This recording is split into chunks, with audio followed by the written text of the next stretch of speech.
You talked about the hijra, the migration, and you spoke a little bit to what happens when you live under basically Mohammedan law as it pertained to Medina, which was when there was more killing and all of the things that we dislike today.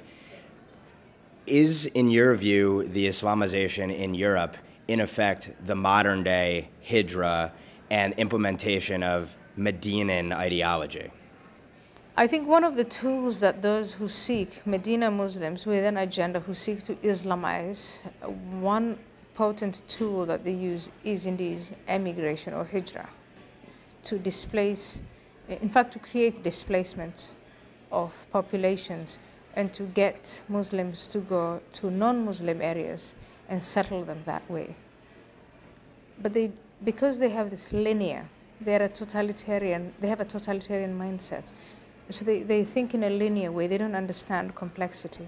Yes, there are millions and millions and millions of Muslims who have been unsettled and dislodged where they are and who are going to Europe. But not all of them are going there with an agenda to settle and to colonize.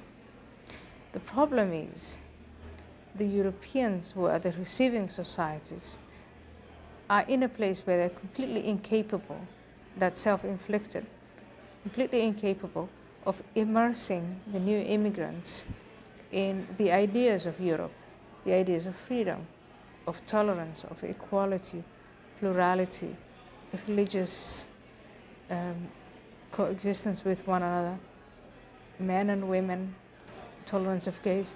They're incapable of doing that, of immersing.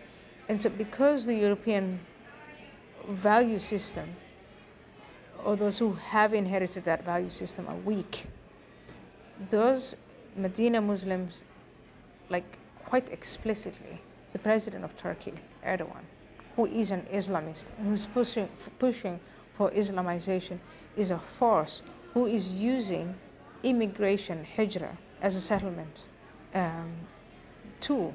But also the Saudis, who build the mosques and the Islamic centers and who finance that, and the various Muslim Brotherhood and other dawah institutions like Hizb ut-Tahrir.